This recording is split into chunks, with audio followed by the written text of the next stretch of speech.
So this time of year a lot of people get problems with wind knots using braid, and there's always questions about it on the forums and that. There are a few things that I do to make sure that I don't have problems. So other than how we cast, let's talk about your line lay.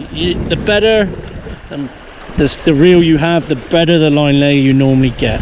This is a Shimano Stradic 4000 XGFL. It's a beautiful line lay, as you can see, and you don't want to overfill your spool. That is critical.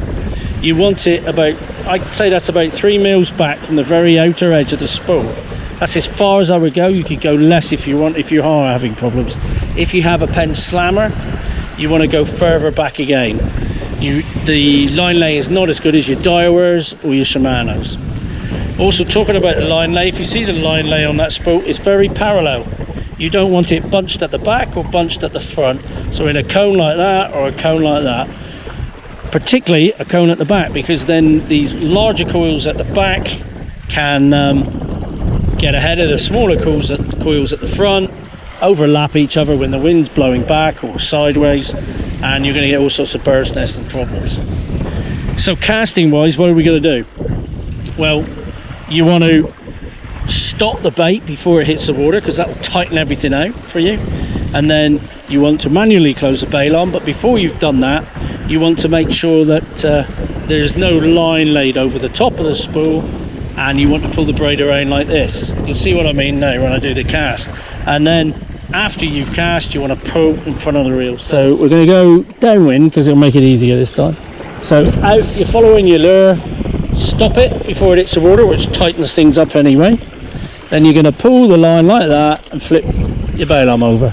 Now you can do that all in one once you've practiced, and then a little pull there to make sure everything's tight before you start winding. So we'll do that again. I'll scoot this one right back in.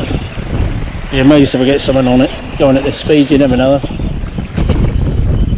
So let's do that again. There's a few simple steps, and the most important is stopping it before it hits the water. So out you go, follow your lure, stop it. See how I pulled that braid back around the spool and closed the bail arm? Then there you go. And your job's good. If you keep doing that every cast, you shouldn't have any problems with wind knots, or a lot less problems. Another thing to mention is your leather knot. If you're going to have a long leather within your rings, then learn the FG knot, because it's the neatest, passes through the eyes of your rod better. It won't catch. There's any stutter in the cast will cause wind knots. If you're fishing it outside the rod rings, then you can tie a uni to uni, grinner to grinner, whichever you call it, or an Albright knot, something like that, whatever you prefer. So we're casting down, stopping it before it hits the water, grabbing the braid, laying it on the spool, pulling the bail arm over manually, and then pulling in front of the reel. Now we're going to catch some fish. Look at that. Can't remember the last time I got one of those. I may be able to unpick that. I need that line to be a lot slacker there. Before I get a bloody fish there. So let's see if we can unpick it.